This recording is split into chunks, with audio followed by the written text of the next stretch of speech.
the last session for today by Mohamed, and the title is AI-powered observability, transforming DevOps from reactive to predictive. Please. Thank you. And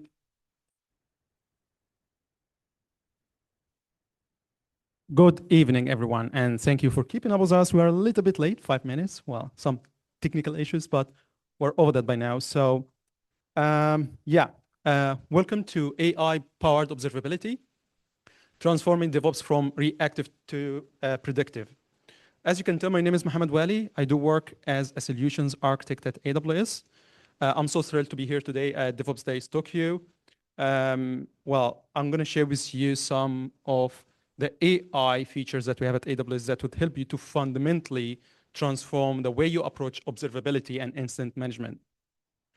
But before we get started, I want to set some clear expectations. So you can tell I work at AWS. So we're going to talk about some concepts, some principles, but most of the time we're going to have demos. So this is a demo-heavy session, and it's going to follow things on AWS.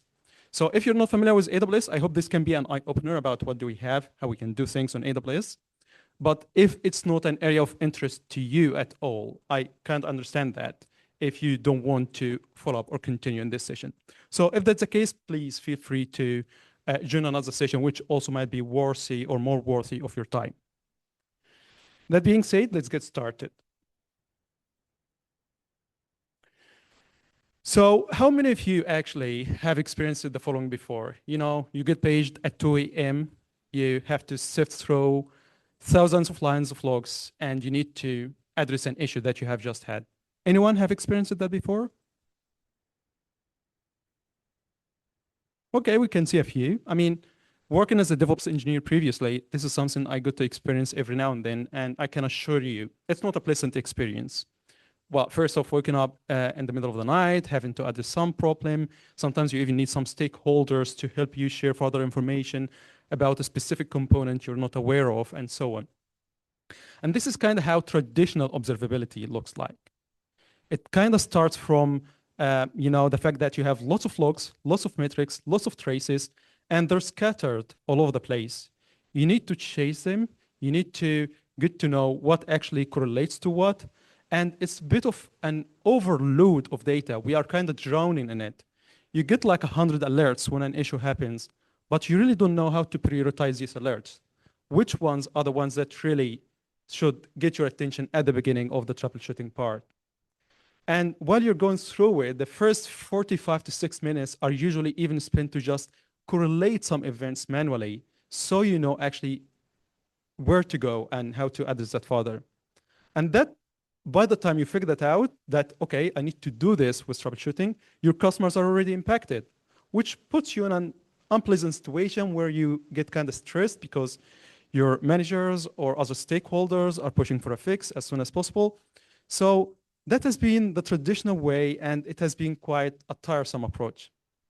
But what if I told you that it doesn't have to be this way?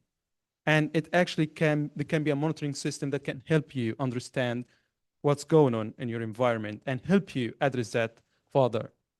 And this is what we're going to talk about next. So now with this observability challenge, I would like to give a quick example about actually the Commonwealth Bank of Australia. With this traditional observability approach, they had to spend 5 hours to address a network incident, or actually just diagnose it. So 5 hours of engineers having to chase logs, having to chase metrics, having to chase traces here and there, just to diagnose what's going on. And of course, it's not a pleasant experience for anyone, especially if it's a bank. But what we're trying to do here, and with the vision we're trying to achieve, is moving from being reactive to incidents when they happen to being proactive. So imagine a world where your observability system just doesn't collect logs, traces, metrics, and just share them with you as is.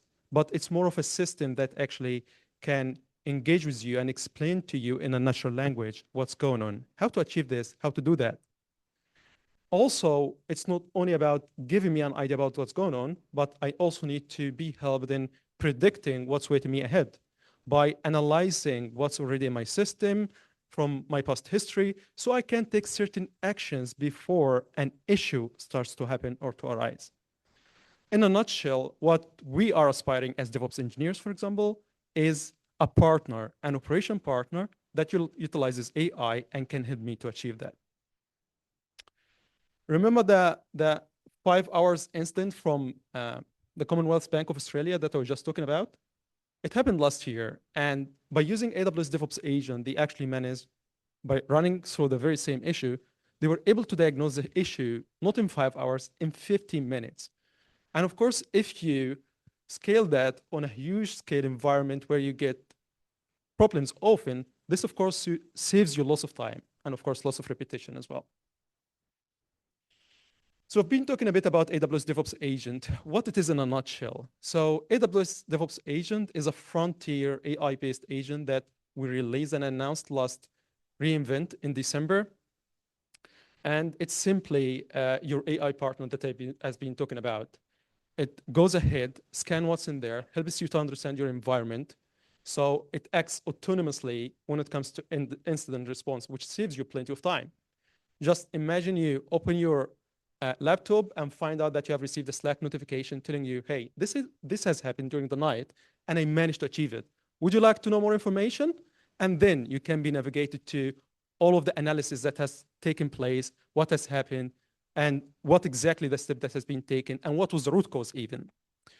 So this is in a nutshell what AWS DevOps Agent can help you with, and it integrates with lots of DevOps tools. So when it comes to observability, you can think about from AWS side about CloudWatch or X-Ray, but also other observability tools like Splunk, Datadog, Dynatrace, and so on. It pretty much integrates with all of that. So it helps to understand more and further about your environment. And the same for your CI/CD solution like GitHub and GitLab. So it understands what kind of deployment that has been taking place, what has been the bad change that happened that resulted into that.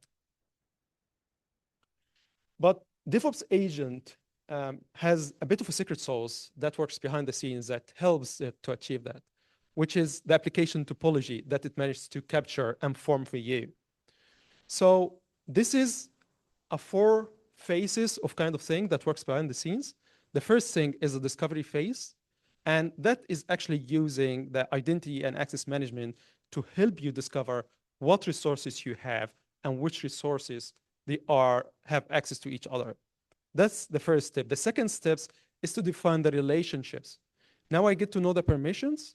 I'd like to know which resource is calling the other. For example, I have a Lambda function, and this Lambda function is calling a DynamoDB. Hence, there is a relationship, and there is also dependency.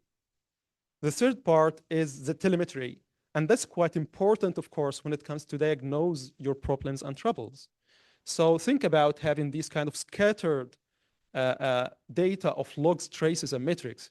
It kind of helps to aggregate and assign all of that traces, metrics, logs to the relevant resources that have this issue or that have this thing happening with them. And the fourth step is the CI/CD part. As I mentioned earlier, it does integrate with some CI/CD solutions like GitHub and GitLab. And it kind of understands also what kind of changes that has happened to your environment. Hence, if you did some bad deployment, it would be also able to recognize what exactly happened and what was the impact and why it happened in the first place. So the result of this, as you can see, is a complete knowledge graph for your whole environment. It knows what calls what talks to what, and it gives you all the dependencies you have in your environment. Hence, it would make it a bit easier to diagnose the issue when it happens. So that being said, actually, let's get into the demos part. And as I mentioned, this is a demo-heavy session. So we have actually 4 demos, and they're a bit different from the different scenarios we're going to follow. So the first one is about how we can investigate and mitigate a certain issue that we are experiencing, followed by, okay, I'm going to use certain tools in the first one, but what if I would like to customize it because I have my logs stored somewhere else? This is going to be about how we can customize it with MCP servers. And then we can see how we can steer investigation further with tools like Runbox and Chat to see if we can actually feed it with further information that would even save it time to achieve that. And last but not least, we can see how we can prevent future issues. I know it's impossible, but we can see what we can do at our pace to make that not happen in the future. Okay, the first demo is about investigation and mitigation. And for pretty much all of our demos, I'm going to use this use case here.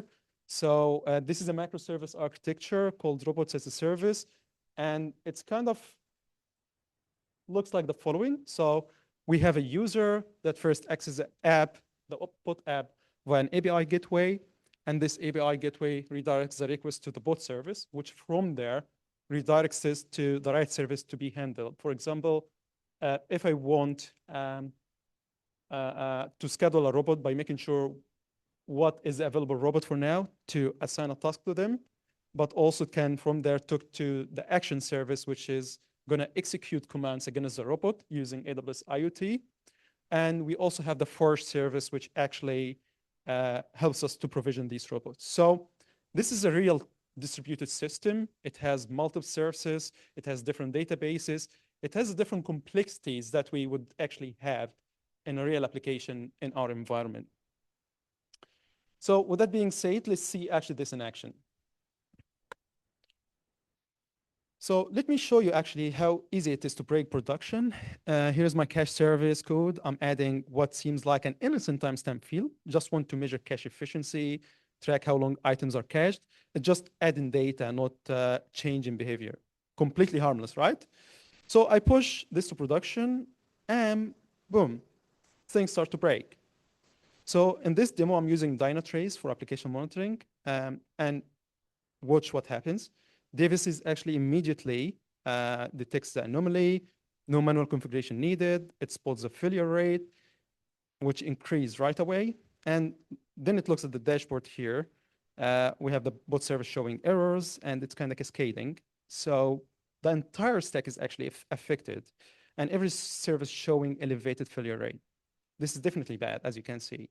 But here's where it gets interesting. Also, Dynatrace has already sent a webhook notification to AWS DevOps agent, which is actually also now behind the scenes, starts an investigation automatically.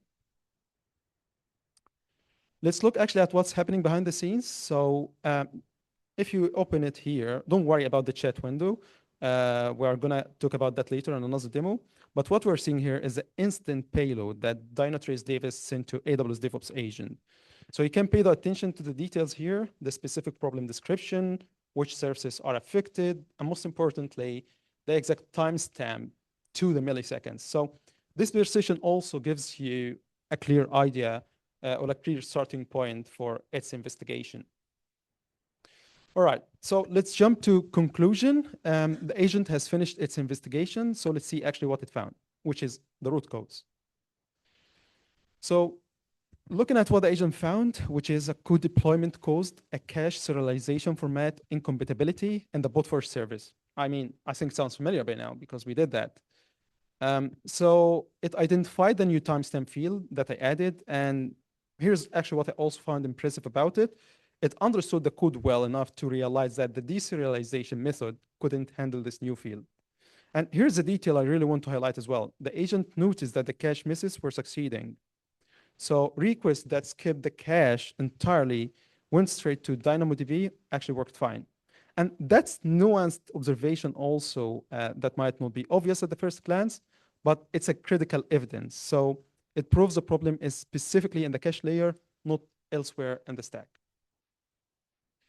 Excellent. So now let's go back to the beginning and trace the agent's investigation path. I will walk through this step by step so you can see how it reasoned its way to that conclusion. And initially, the agent initiates with environmental discovery, beginning the investigation by surveying the system topology and establishing baseline context. And first, the agent reads the runbooks to get oriented also in its investigations. All of these are MCP tool calls. You can see them happening in real time since we are also using Dynatrace. It's executing DQL queries to pull observability data. And here is something important, the full traceability we are able to see. So if I'm clicking on any of these steps to see exactly what the agent queried and what it received back. So now you can watch that as it runs multiple queries in parallel. It gathers data, builds context, and it's also querying the Dynatrace. The querying that the Dynatrace is doing kind of correlates that was the topology it has discovered initially. So after this, after this phase, it completes some sort of a map and identifies in it the dependencies, the relationships with other resources, and the data flow in the system. Now the agent shifts to triage as we're going down. So it's checking the health status of each service in the topology. And right away, it spots that the front-end service is throwing errors, particularly when trying to talk to its dependencies. The agent also is now trying to drill deeper following the error trail. It checks those services and discovery that they are also throwing errors, specifically when they try to talk to the bot-forge service. And the bot-forge service, it has detected that it's also experiencing some errors. As we go further, it keeps drilling down, following the dependency chain, and now we're getting somewhere. The bot-forge is the most critical service in this cascade, and everything else actually depends on it. And now time to focus on the bot-forge and actually dig deeper into that. So here we're watching the agent calls the AWS APIs through MCP and queries, that topology that has been built earlier, and it's now mapping out everything about this service. So the resources it depends on, the pipelines, the logs, everything. And now that it has context about the environment, it actually can start exploring this particular service more deeply. And at this point, the agent has several leads to pursue. So it generates a list of investigation passes to explore in parallel. And at the top of the list, it checks for the recent deployments of infrastructure changes to the bot-forge service. So maybe something was just deployed that broke things. Another hypothesis is checking, which is let's examine actually the EC2 instance health metrics. Could this be a resource exhaustion issue like file descriptors or CPU? Or it's just maybe also some other issue with it. Another angle it's taken here, it's examining the bot config DynamoDB table. So it's checking if it's running into capacity constraints, like throttling, maybe the provisioned throughput has maxed out, or maybe just something else along the lines. And next, the logs, it's going to investigate further into these logs to see what they're telling us. And sometimes the answers are just pretty much are clear and direct in these logs. Another investigation pass, it's going to check the traffic patterns. So maybe there has been a surge in requests or a shift in usage patterns. So sometimes a new robot joining the fleet gives unusual traffic spikes, something like that. So pretty much all of these investigations give us, some strategic view about what's going on. It's not just random views. So each one maps to a specific fix.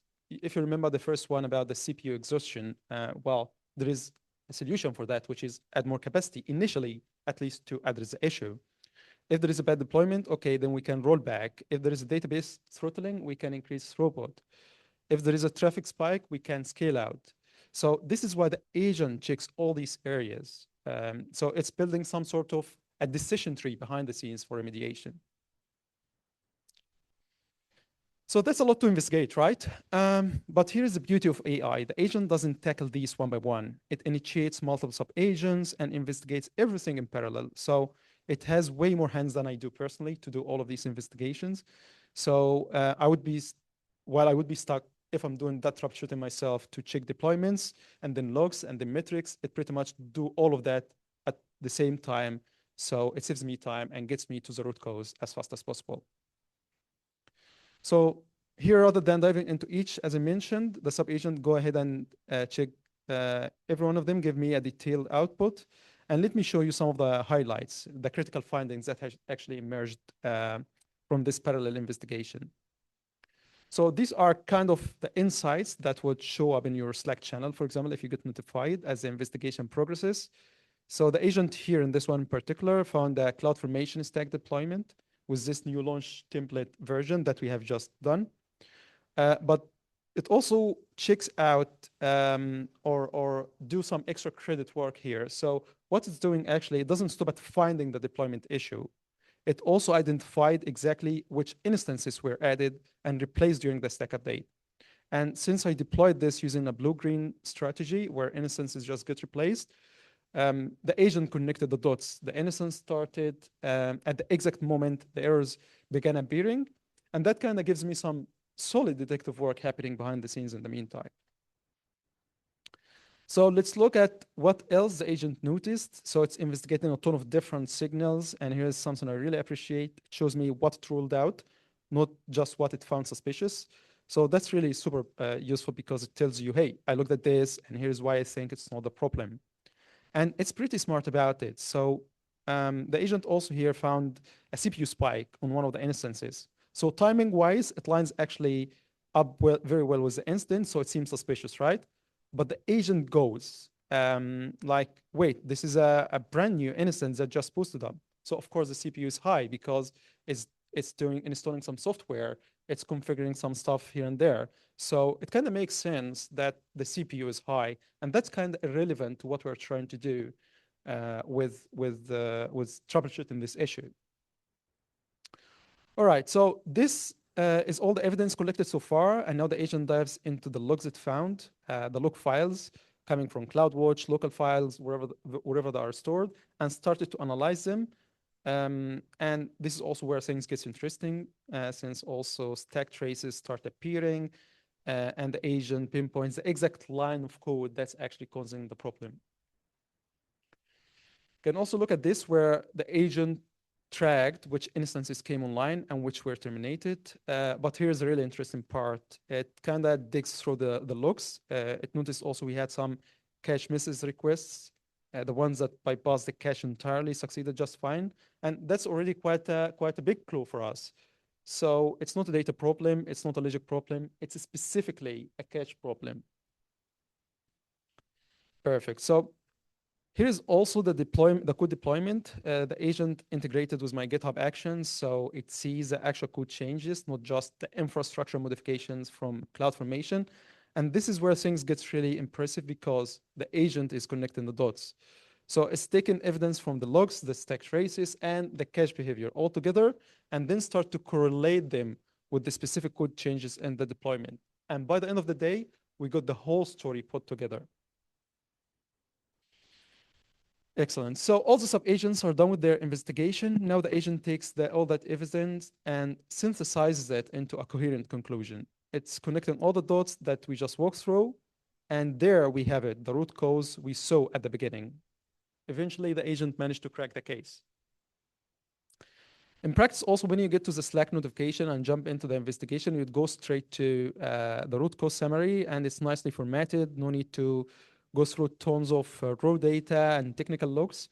So the agent gives you this kind of executive summary right up front, telling you, okay, here is the impact, and in a nutshell, the failure rates are going up. And just below also the impact section, there is also the root cause explanation we looked at before. So it spells it out clearly. Cache serialization and compatibility from the deployment. It's very much clear, and we know what's going on here. Also, when you scroll down, you can see some key observations, basically the evidence that backs up the root cause. So, it tells you what might have caused this problem or root cause to happen in the first place. Sometimes it can generate multiple root causes. In this scenario in particular, it has one. But it helps you to understand what were the observations based on which it evaluated and came to this root cause. Great, so we know what's wrong now, but knowing the problem doesn't fix it. We need a solution, so let's have the agent generate a mitigation plan. So what do we do about this? And since this is a bad deployment, I think the fix should be pretty simple. Simple in a way that it just rolled back. So here's what's cool also. I'd never done a GitHub Actions rollback before before this demo, so the agent is literally also teaching me how to do this and look at how it structures the mitigation. So it's not just run this command, it breaks it down into safe, deliberate steps that I can follow in order to achieve that, which is quite impressive by going also through different steps of pre-validating it to prepare me how to apply it, but also all the way to the post-validation steps guiding me what to do and how to do. So if you even are not experienced with the action to take afterwards, you can just simply follow these steps. So once you have applied the rollback, the agent also gives you the commands to verify it's working, so you can confirm the system is actually recovering as expected. It also gives you a safety net. So if the rollback somehow makes things worse, well, the agent tells you how to undo it. So basically, in this case, it was a rollback. So I think that the guidance here would be to roll back the rollback. The agent also gives me some long-term fix, but honestly, not looking at that right now, because initially it would be in incident response mode. You need to get the service back up. So rollback first, permanent fix later. But it's there actually if I want it. So here's how to actually fix the code properly. We need to add some tests to catch this kind of a bug and update the deserializer to handle the new field correctly. And I can deal with that long-term fix later. So right now, though, we just need to fix on the rollback. And to do the rollback, we just need to navigate to where our code and pipelines are. It's in GitHub Actions. And we can follow the instructions shared with us earlier. And here's a bad deployment, which was a timestamp field change. I'm seeing it. I know what's happening there. Now I need to go back to the last good deployment before that. And on that previous deployment, I'm going to go ahead, click on it. And from there, I'm going to hit rerun all jobs. And that way, we're just rolling back. But what's cool also here is that the agent doesn't have some special GitHub action integration. It just knows the stuff because it's simply an LLM. So it figured out how to teach me the rollback process, even without knowing what's going on there. Now, after the deployment has taken place, let's confirm that the rollback worked. So I will jump into Dynatrace, hit refresh, and perfect. We are back in green. So the DevOps problems are also cleared. So the service, if we navigate here, we should be able to see that, yeah, everything is healthy again. Everything, the previous problems are closed, and the full loop from alarm to investigation to verification is complete. All right, now we have addressed the issue. Let's move to the permanent fix. Let's make sure that this doesn't bite us again. So I will drag this pick that it has also recommended. And it's right at the bottom of the mitigation page. If you can see here, I'm gonna just take it. In this scenario, I'm using Kiro because I love Kiro's pick-driven approach. But of course, you can use yours, any coding agent that you're using as well. I'll paste it here, and then I will just wait watching Kiro does its magic. So it generates its own detailed specifications, it spends time, creates a plan, develops detailed requirements, designs a solution, and breaks it down into a task list. So I can review everything and then say, okay, once it's actually done with all of that, I'm happy with it, you can go ahead. So when it comes also to the test, this is what I'm doing now. I'm just gonna ask it to implement it. When it comes to the tests as well, it will generate some tests to make sure that the application also is not gonna fail in these fall in these problems again in the future. And it's not just basic unit tests, it's more of a property-based test that thoroughly validate the behavior of the application itself. Okay, so let's take a look what we saw so far. We talked with plenty of tools. Some of them were monitoring tools, some of them were CI/CD. So we have been going all over the place, doing stuff here and there. And with the help of AWS DevOps Agent, which was able to also play around with all of these, we managed to get to the root cause. And not only that, once it analyzed that, gives me all the details about what happened and what steps it has taken in order to address my issue. It also gave me a safety net by providing a mitigation plan. And the mitigation plan included some steps to be taken immediately, which is, okay, now I have the problem, I need to stop it now. And the other one was a long-term fix to avoid having that in the future. So that's the first demo and kind of also the longest demo. Moving on from here to the second demo, which is simply, okay, utilizing MCP servers, you can bring your own MCP server and customize this whole process. In particular, when you look at the previous demo, you might have seen this, maybe actually some of this setup looks like as it is in your environment. You have your logs, you have your traces, you have certain observability tools, like in this case, Dynatrace, Amazon CloudWatch, and it works directly with AWS DevOps Agent. But what if you have your logs or your stuff stored somewhere else? Let's say it's stored in an S3 bucket. You have plenty of logs. You have lots of things there that you want also to get some further insights about, which would enrich the AWS DevOps agent in terms of how to investigate and address certain issues. So what I did in this case was actually the following. I added an Amazon Bedrock Agent Core MCP gateway to act as a gateway for the logs between the system and AWS DevOps agent. And also what happens is the gateway, or this Amazon Bedrock Agent Core gateway, is going to trigger a Lambda function that would retrieve pretty much all the logs that are stored in the S3 bucket, so AWS DevOps agent can consume them as part of its analysis. Okay, so let's break something else for this demo. Different failure mode this time. So I'm back to the bot-forge service. So let me SSH into one of the instance. Maybe I'm debugging some latency issue, but I see something odd with the cache. So I think, okay, let me just clear it out, and because that might help.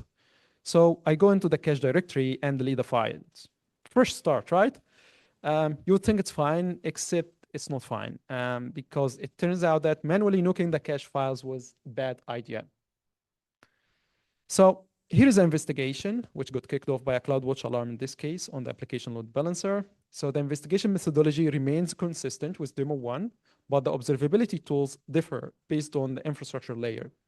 So the agent queries X-ray for distributed traces. It retrieves CloudWatch metrics for the load balancer and references the topology model for service dependencies. So the initial finding here is elevated error rates at the load balancer tier. The agent now performs deeper analysis across multiple data sources. Through systematic investigation of error patterns and infrastructure state, it rapidly identifies the root cause. In this case, the SQLite cache table is absent from the file system, which results in HTTP 500 errors when the application attempts to do some cache operations. So how actually did it find this? So the agent took the S3 application logs, and remember that custom MCP server that we talked about earlier? The agent actually knew how to talk to it. It figured out that this service stores the logs in the S3 bucket, hence it started to query them, and it actually did. So no special configuration was needed for me in that case. It just went ahead, explored it, and it worked. Great, so it found the issue. Now it's gathering more evidence, building the complete picture. So same investigation as actually we have seen before in terms of the process. And the agent keeps investigating, checking metrics. And as it's going down, it's just checking more metrics and more metrics, trying to pull data, analyze patterns. And all the sub-agents finish their work. And now it's time also to pull everything together and see what we have got over here. So the agent here managed to identify the root cause, and it's going to zoom in and show me that it's a manual SSM session on the bot-forge instance, which resulted in SQLite database corruption. So the session here was initiated by a user called Dynasec, and through CloudTrail analysis, it managed to understand that the manual intervention to my authenticated session to the EC2 instance, where I actually earlier, as you have seen, I didn't modify the cache files, which resulted in a database corruption. Okay, so the agent continues to perform correlation analysis, and the host identified in the CloudTrail SSM session matches the host exhibiting cache errors in the application logs. So this cross-source correlation establishes causality. So the key observation for us here is the consistency of investigation methodology across both demonstrations. So the agent employs the same systematic approach, which is a parallel sub-agent execution, multi-source evidence gathering, and synthesize them after all. And while adapting its tooling based on the available observability stack. So demo one, if you noticed earlier, we utilized Dynatrace, but also GitHub Actions. But in this demo, we utilized something different. We utilized CloudWatch and X-Ray, CloudTrail, but also the custom MCP server that we have added to enrich the agent with further insights. And the investigation framework remains consistent despite the tooling variants we're using. So the investigation remains successful, utilizing the custom MCP server implementation for S3 log retrieval. And this represents a custom MCP server implementation. So if you are working for an organization that has proprietary observability system, you can develop a similar solution, helps you to extract and get these logs to help you address and know what's going on. And as you see here, it also kind of helps us to get the root cause, which is the manual SSM session resulted in the SQLite cache corruption. So let's also now examine the mitigation strategy. The previous scenario involved a straightforward deployment rollback, but this one is a bit more complex since it's a manual infrastructure change or intervention, which resulted in a SQLite cache corruption. And the remediation approach, of course, will differ in that case. So let's see what the agent would propose. So the agent mitigation strategy here was terminate and replace the affected instances. And this is actually an appropriate immediate response, because instead of decommissioning the whole stack or whole fleet, I know that it's only a single instance that had this issue. Hence, I need to deal with it. I need to address the issue in this one. And the easiest way is to do to it, since it's part of an auto-scaling group, is just to kill it and let it spin up a new one for us. We also need to make sure we understand why this happened, and we do have the evidence. It's because I logged into, of course, the instance, as I mentioned earlier, and it says it here. So same approach as before in terms of addressing our issue. We prepare first, and we need to verify by making sure that the auto-scaling group configuration are okay. We make sure that we have the right permissions, and the settings figured out before we actually take any action here or there. Also make sure that we are touching the right things. So pre-validation helps. Have more instances. If more instances gone bad, you need to wonder why. Are the healthy ones still healthy? Things change fast during instance, so we really need to verify anything also before we take any step or any action. Now we apply the fix, and note that the agent provides the right command. So it recommends using the auto-scaling termination command. As I mentioned earlier, it doesn't go ahead and terminate everything. It just terminates the needed instance that had that problem with it. All right, it's a small nuance, but still useful to know. Now for post-validation, make sure also you have a health fleet after the replacement. So maybe what you can do is start a new blue-green deployment in a way. Well, it depends on what strategy you're using, but starting a new deployment would help to keep everything fresh.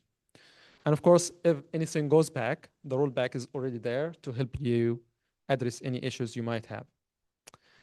And that kind of wraps demo 2 for us. So what we have seen so far is that we can actually bring whatever MCP tools you have. We can connect it to our own systems, especially if it has proprietary data that we think can be enriching to it.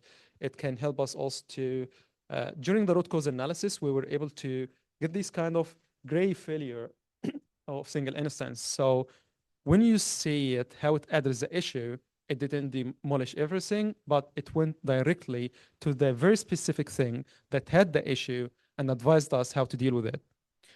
And of course, as you have seen, well, I have deployed an MCP server. It was pretty much easy thanks to using some AWS tool, but of course, you might be using your own tools as well. Nowadays, coding agents are everywhere. So I think utilize them to help you guide, deploy your solutions. Okay, so our third demo here, let's see actually how you can actively engage with DevOps agent during investigations, not just watching what has happened, because we have so far what we have been seeing what DevOps agent did in order to help us fix our issues. So you can actually ask questions about investigations. For example, let's say I have an investigation running and I want to know what was the start time. So it's a simple question, but maybe I don't want to scroll through all the details to find it. So I can just ask the agent directly and it answers based on what is already in the investigation. So this is about asking questions on what the investigation has already discovered. It's not to launch any new research projects or something or dig into new areas. It's simply a straightforward question. But you can also get further information by asking, okay, what alarms triggered during the event? And the agent actually responds with the alarm it found. In this case, it found only one specific alarm because this was the only one it used to diagnose the issue. But it also noticed that, okay, and it tells you that, by the way, the investigation didn't look super thoroughly at the alarms, but if you want me to search for other alarms, just ask. So it's kind of also being transparent about what it knows and what it doesn't. And of course, I would try to give something or keep it more involved. So I will ask about, okay, can you summarize also about the customer impact? Because I want a proper report showing the customer what the customer experienced it. So um, the agent also goes ahead, do some research, pull some data, analyze some patterns, and eventually compile all of these findings and send them to me in a nice report. So it tells you about the services affected, the failure rate, the impact timeline, pretty much clean and comprehensive. And there is also more detail in there, so it can also tell you further information, or in this case in particular, about the incident duration, the timeline, also the customer impact.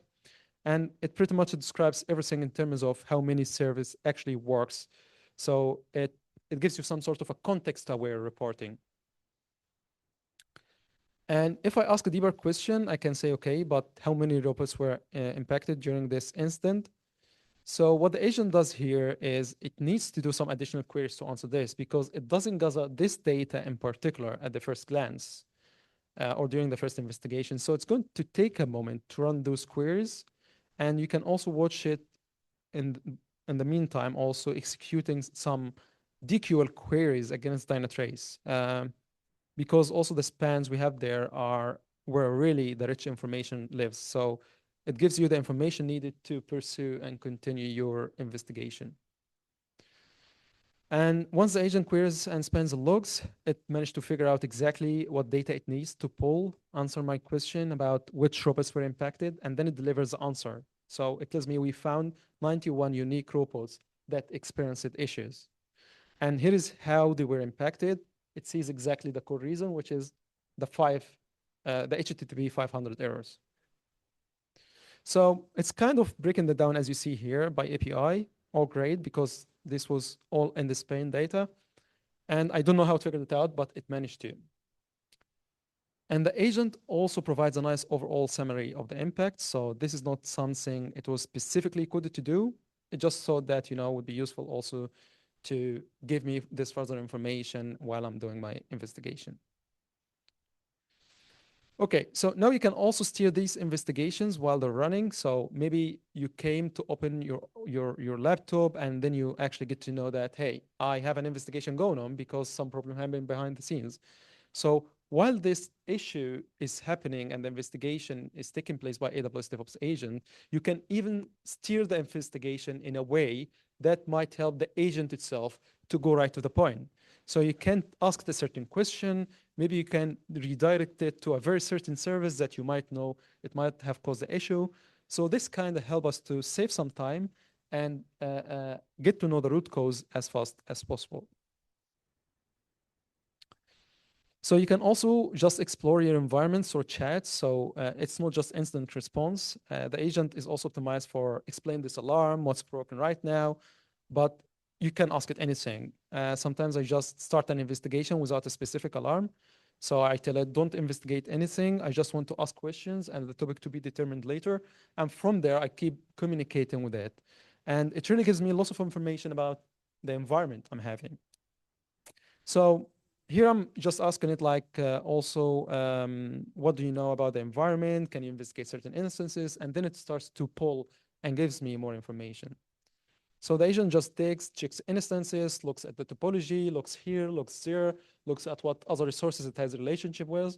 And by talking to many customers, one of the main things that they have shared is we actually got to know some stuff we didn't know about our environment because while there was this resource or service operating there, it has this dependency, we never had to touch it, but now I knew it. And sometimes there might be a problem that happens that I'm not aware of. Okay, another way to help us steer our investigation is by using runbooks, and the runbooks are simply operational guides that the agent can use to enhance this kind of autonomous instant investigation and resolution. So let me show you a couple that I actually find useful. So I wrote this one specifically for the demo that helps the agent to work more efficiently. Might save me a minute or two if I'm using it from the investigation type.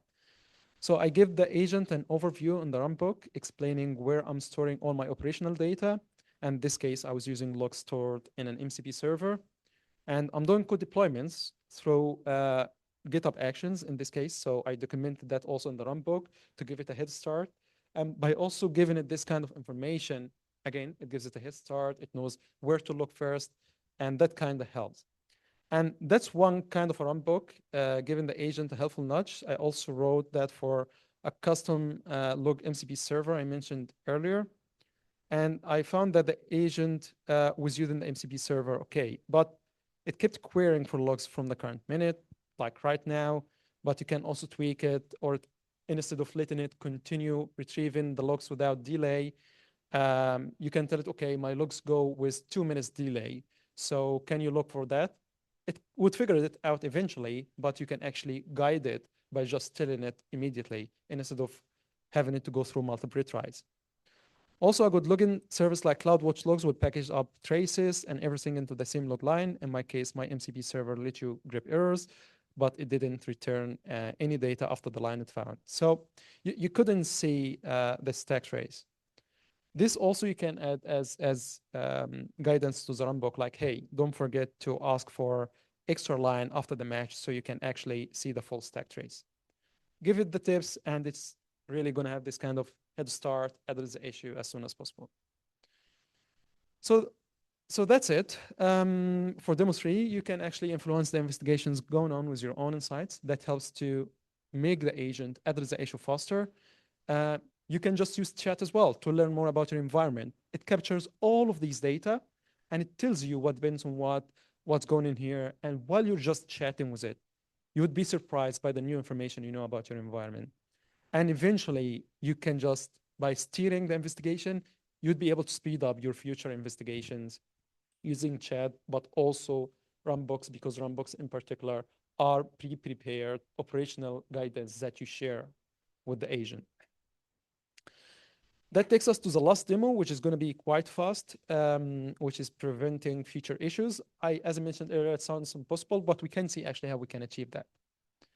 So one of the key capabilities of the AWS DevOps agent is prevention. So if you go to the top of the DevOps console, you will see a prevention tab. What this does is it runs in the background, so there is no urgency since it's not time critical, but it continuously analyzes your past instance looking for patterns. So it's kind of asking what keeps going wrong, what systematic issues can I identify, why changes I can recommend based on the current setup or based on what I have observed so far.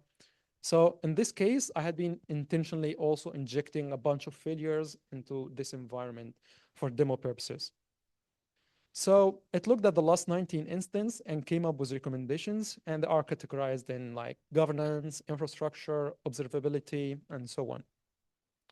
So let's check check out what it found. It found a bunch of recommendations, health checks, infrastructure stuff. And for the sake of this demo, let's just go through a few of these ones. First one, which is configure minimum instances in services. So the agent caught an auto-scaling mistake I made. So it said you configured your auto-scaling group in a dangerous way. It wouldn't break immediately, but it could replace all your instances at once. Of course, that's a bad behavior that you wouldn't like to find yourself in. So that can prevent a future outage. And this is what I mean when I say preventing future issues or outages. So that could also, it gives me the details, what to do, how to do it whenever it observes this problem that I have. It knows my CDK stack exactly. It tells me exactly where to make the change. I could paste this straight into Kiro or any coding agent that you might be using. Another thing it found, I'd been tracking also my DynamoDB table permissions repeatedly, breaking them, and it didn't show you the failure mode. So the agent actually caught it. So it says that, yeah, this user has been reportedly also causing or breaking the policy multiple times, trying to access it and getting failures by getting its access denied. And yeah, that's also helpful to know if we have some resources lost their permission over other resources, which of course would help us to prevent permissions before they spread to other parts of our services. And also the recommendation shows all the affected instance, all the 10 of them as you see here. So it's saying lock down your permissions, stop letting this person break your DynamoDB table, and also it gives you some post-deployment guidance. It also caught another problem, which is a broken ping health check, which was simply a syntax error. So as you can see, just getting all of these problems, notifying me about it, guiding me how to address it. And it's not only saying fix this problem, it's also saying prevent this entire class of problem by implementing a certain automatic rollback, by guiding me on how to avoid that and how to avoid breaking the health check in the future. So with that also, let's implement an automatic rollback for this one. And the agent also knows about my code. So it says, here is what you should change in your launch script to enable this. So it has observed all of that. It knows what's in there. Also, even we just go further and give you the code that you can use for the auto rollback, which is quite convenient. And last thing, it found a whole pattern. So I kept pushing those cache bugs that you remember from the first demo. And the agent said someone keeps pushing bad code changes, which is also quite useful to avoid any problems in the future. So they keep reaching production, and the agent says, write some tests, get responsible CI/CD going on in place, and the recommendations also your deployment pipelines, test them in your dev test pre-prod environments before they get in production. And if something is broken in production anyway, just auto rollback, which is a good operational hygiene. And that's the end of the last demo. And the key highlights of it is just make sure to find improvements to operational posture by utilizing AWS DevOps agent. It can help you to understand what's in there, what can be enhanced. It doesn't have to be an immediate problem. It just discovers your environment, knows what's in there, and tells you, you know what, this is not an immediate problem, but if a problem happened, this is going to be a disaster. So you better go and address it. Also, it helps you to fix the problems that keeps happening.